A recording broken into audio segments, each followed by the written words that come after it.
The BFG, written by Roald Dahl. Chapter 4. The Cave. The cave. The giant ran on and on, but now a curious change took place in his way of running. He seemed suddenly to go into a higher gear. Faster and faster he went, and soon he was traveling at such a speed that the landscape became blurred. The wind stung Sophie's cheeks. It made her eyes water. It whipped her head back and whistled in her ears. She could no longer feel the giant's feet touching the ground. She had a weird sensation they were flying.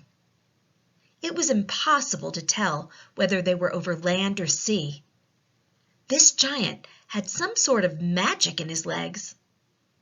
The wind rushing against Sophie's face became so strong that she had to duck down again into the blanket to prevent her head from being blown away.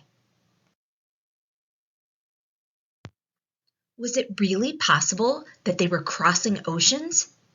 It certainly felt that way to Sophie. She crouched in the blanket and listened to the howling of the wind. It went on for what seemed like hours.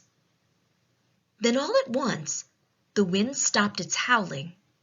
The pace began to slow down. Sophie could feel the giant's feet pounding once again over the earth. She poked her head up out of the blanket to have a look.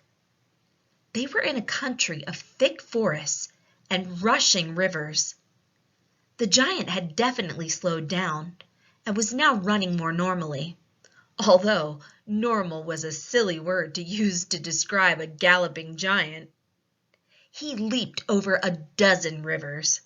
He went rattling through a great forest, then down into a valley and up over a range of hills as bare as concrete.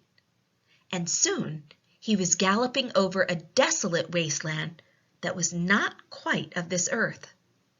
The ground was flat and pale yellow. Great lumps of blue rock were scattered around, and dead trees stood everywhere like skeletons.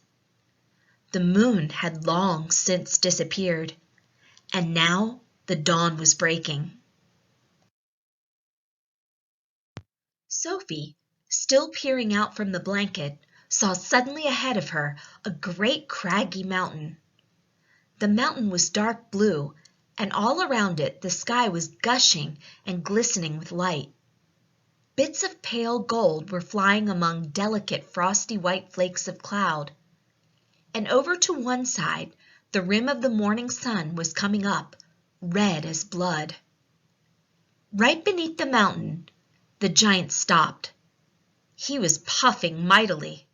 His great chest was heaving in and out. He paused to catch his breath. Directly in front of them, lying against the side of the mountain, Sophie could see a massive round stone. It was as big as a house. The giant reached out and rolled the stone to one side as easily as if it had been a football, and now, where the stone had been, there appeared a vast black hole. The hole was so large the giant didn't even have to duck his head as he went in. He strode into the black hole, still carrying Sophie in one hand, the trumpet and the suitcase in the other.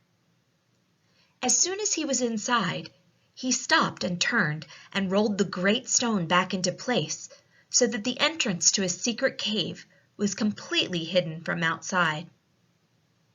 Now that the entrance had been sealed up, there was not a glint of light inside the cave. All was black. Sophie felt herself being lowered to the ground. Then the giant let go of the blanket completely. His footsteps moved away. Sophie sat there in the dark, shivering with fear.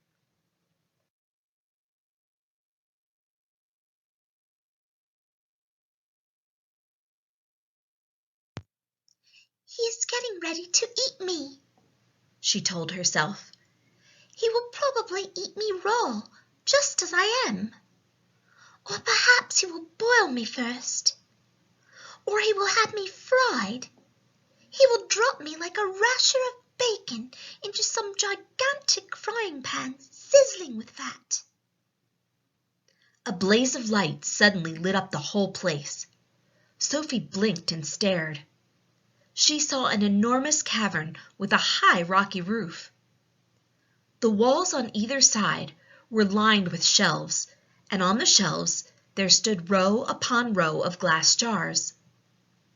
There were jars everywhere. They were piled up in the corners. They filled every nook and cranny of the cave. In the middle of the floor, there was a table 12 feet high and a chair to match. The giant took off his black cloak and hung it against the wall. Sophie saw that under the cloak he was wearing a sort of collarless shirt and a dirty old leather waistcoat that didn't seem to have any buttons. His trousers were faded green and were far too short in the legs. On his bare feet he was wearing a pair of ridiculous sandals that for some reason had holes cut along each side, with a large hole at the end where his toes stuck out. Sophie, crouching on the floor of the cave in her nightie, gazed back at him through thick, steel-rimmed glasses.